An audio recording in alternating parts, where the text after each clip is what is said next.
Pai do Senhor, meus irmãos, sejam bem-vindos ao nosso devocional. Hoje é dia 21 de fevereiro, sexta-feira. Estamos lendo aqui Mateus 23, 37. Ó Jerusalém, Jerusalém, que assassinas os profetas e apedrejas os que te são enviados. Quantas vezes eu quis reunir os teus filhos, como a galinha acolhe os seus pintinhos debaixo das suas asas, mas vós não o aceitastes. Estas palavras de Jesus, que chora sobre a cidade ou por causa da cidade, na verdade não é a cidade geográfica, né? Está falando das pessoas e do comportamento delas. Na verdade, Jesus chora aqui a culpa que o povo de Israel traz no seu mau comportamento ao longo dos anos, né? Apedrejas, como diz aqui, é no passado, e continuava matando. E, aliás, Jesus também seria morto, né? Então, Jesus está falando de algo que, recordando o passado, os profetas, está no plural, que a ti foram enviados, vocês apedrejaram. Por quê? Porque não aceitaram a palavra de Deus, porque foram rebeldes e tudo mais. Então, Jesus está chorando aqui a culpa. E é o que eu quero conversar com os irmãos hoje. Culpa tem um aspecto positivo, que é um alerta, né, interior, digamos assim, que a pessoa sabe que violou algo, que violou um código, um princípio, uma autoridade, uma ordenança, um mandamento. Ele sabe que violou e aquilo lhe traz culpa, né? E é interessante o desenvolvimento da concepção, né, da ideia de culpa, porque no passado, e eu quero recordar o passado para chegar em Jesus de novo. No passado, quando alguém violava a lei, ele, o indivíduo, vamos supor aqui o pai de família, violava alguma coisa, a esposa era culpada, os filhos eram culpados. Você vê nas narrativas de que toda a família era apedrejada ou banida. E aí a pergunta que a gente muita gente faz, por que que a mulher pagou o pato, né? Por que que os filhos morreram? Porque a culpa era também, não é só o aspecto positivo, como um alerta interior, mas era uma desumanização, ou seja, ele fazia mal a si próprio, mas fazia mal a outros seres humanos. Então a culpa, ela tinha uma maior implicação.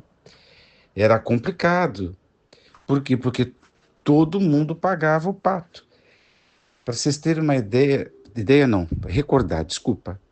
Para nós recordarmos, lembra quando um sacerdote pecava, a culpa ficava com o povo todo, né? Quando um cidadão pecava, a culpa era de Israel todo. Vocês lembram aquelas passagens difíceis da gente compreender quando, primeiro porque a motivação de Davi, estou me referindo à relação ao censo, que ele deu ordens para que fosse executado. O censo contava o número de soldados, homens preparados para a guerra.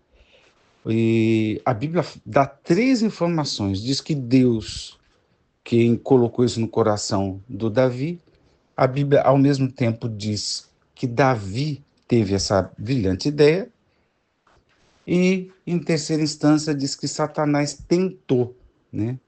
Isso é uma outra discussão, eu não entendo. As três coisas aconteceram? Parece que sim, porque a Bíblia está dizendo que sim. Só que a culpa de Davi de ter violado esse mandamento que o Senhor não queria que fizesse, né? A culpa caiu sobre todo o povo, né?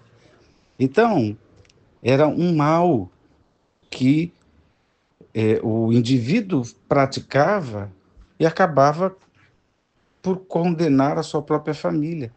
Que o indivíduo, enquanto cidadão em Israel, praticava e todo o povo ficava culpado. O sacerdote pecava, todo o povo ficava culpado, mais ou menos assim. E aí a gente chega lá na altura dos profetas, que eu estava falando da lei, você chega lá na altura dos profetas, profeta Ezequiel, que é marcante. Eu não tenho certeza do capítulo, mas me parece que é o 18. Mas se eu tiver errado, me perdoa. Quando ele diz que no adágio, né, nós chamamos de ditado popular, os pais comem uvas verdes e os filhos têm os dentes embotados, né? Ou seja, o pai pratica uma má ação e o filho que paga o pato, né? Mais ou menos assim, vulgarmente falando. E o profeta deixou claro que estava chegando numa instância em que o pai que pecou leva a culpa. Portanto, agora é culpa pessoal, né? E que o filho que pecar, o filho que é culpado. O pai não tem nada a ver com isso. Deixando claro a responsabilidade pessoal.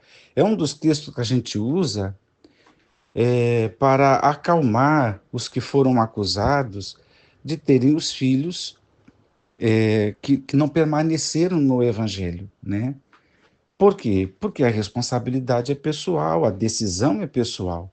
E os filhos não são extensão da gente, no sentido de que vão sentir, pensar, agir igual ao pai. Não vai. Não vai porque é outra pessoa, é outra decisão, é um outro atravessamento, outra história, é outra vida. É claro que os pais que têm o peso de oração, de intercessão, continuam orando pelos filhos, amando, fazendo de tudo para que eles retornem ao caminho. Mas, em última instância, a decisão é do filho, bem como o que este filho fizer enquanto afastado do evangelho é de responsabilidade pessoal. E o que o pai fizer não vai transferir, né? Como dizemos hoje, terceirizar. Não vai transferir culpa. Mas onde é que você quer chegar? Eu tenho que chegar logo, que eu já estou em cima da hora. Ah, o que eu quero dizer é que se antes a culpa recaía sobre a família, a nação de Israel e tal, sobre o sacerdócio, etc., depois houve uma construção para deixar clara a responsabilidade pessoal. Mas a gente não pode esquecer que a nossa culpa recaiu sobre Jesus. E que Jesus, antes de levar a culpa na cruz do Calvário, a nossa culpa, né? O preço da redenção, o alto preço, pagar por nós, por causa da nossa transgressão e por causa da nossa culpa, ele já sentia a culpa da nação de Israel. Isso aqui ele está dizendo, está lamentando a culpa que Israel tem e como o próprio Deus encarnado, Jesus, desejou juntá-los, protegê-los. Mas, mas Israel não foi assim. Quando Deus desejou protegê-los, em outras palavras, livrá-los de culpa, livrá-los deles próprios, livrá-los do pecado que adoece. Queria proteger, queria abrigar vocês. Mas vós não o aceitastes. Continua a responsabilidade pessoal. Só que agora a culpa de quem não aceita já recaiu sobre Jesus. Jesus aqui dá uma nuance de como é esse sentimento. É um lamento, é uma dor que provocamos em Deus.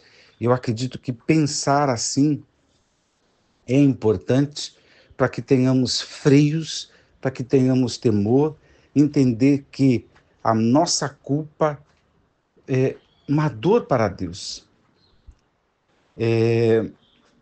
que foi transferida para Jesus, e não mais de uma forma horizontal, mas para Jesus. Mas se a gente permanece errando, a dor está no coração de Deus.